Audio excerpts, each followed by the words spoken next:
What is going on, guys? Welcome back to a new YouTube video, and today we had the second week of our happy squats for this blog. So we are right now 8 weeks roughly out from the next competition, and in the previous week we had a top set of 4 on squats with 220 kg, and we went up from that at 10 kilos. So today's top set was 230 kilos. It moved fairly easy. It was way speedier than my last week's 220, which is usually always the case for me after deload. Stuff doesn't move as fast, so in the week after it usually moves even faster, even though we increase the weights. And what I really liked was also that I was, regardless of the weight increase and regardless of unfortunately the usage of these bumper plates, I was still able to descend in my normal speed, so to say, and also mimic the speed or the same speed-ish on the way up. It was a very fluent squat, I would say, with not so many hiccups or anything like that, so pretty happy with that. And we followed that up by a heavy single. As usual in this block, after my top rep set of 4 reps on squats, we will always have a fatigue single, meaning a single with heavier weight after our rep set. In this case today it was 250 kilos, and one thing that was really bothering me was actually the bumper plates. As you can see, they make up tons of space on the bar, and they were really weird to walk out due to the fact that the whole bar was just wobbling all over the place. And I usually don't have this feeling unless I'm maybe training equipped, where I would walk out numbers way above 300. And I was very confused why that happened today. I mean, I saw it also in the last block with the other weights, but yeah, the 250 just hit way different than the 230 before, and it was quite a bit of an struggle to keep tight rather than strength issues, because strength was there tons. We didn't have to do anything crazy or anything, right?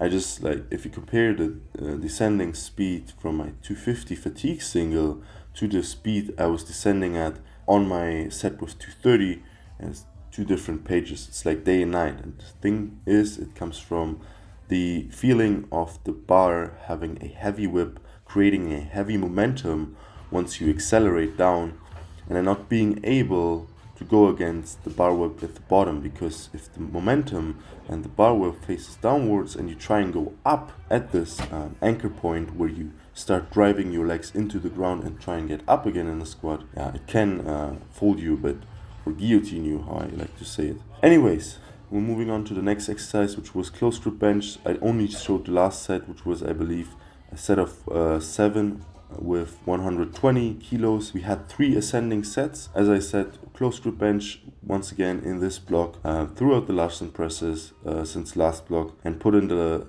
close grip benches again, because they just help me more. They just keep my triceps more healthy, and they allow me to add on to my main bench days without subtracting anything away, especially joint health, which is very important to keep intact during a prep, because you don't want to walk around with constant shoulder pains, constant elbow pains, or anything like that. Moving on, we had our third exercise on this pretty long SBD day. It was just paused deadlifts. Last week I didn't pause them. This week I just randomly decided, fuck it, I'll do pauses, because we need to be prepared to hold this position. I am fearing right now that once we are able to lift again with steel plates, with metal plates, on a proper platform, without these bumper plates, the slack pull will be a completely different thing.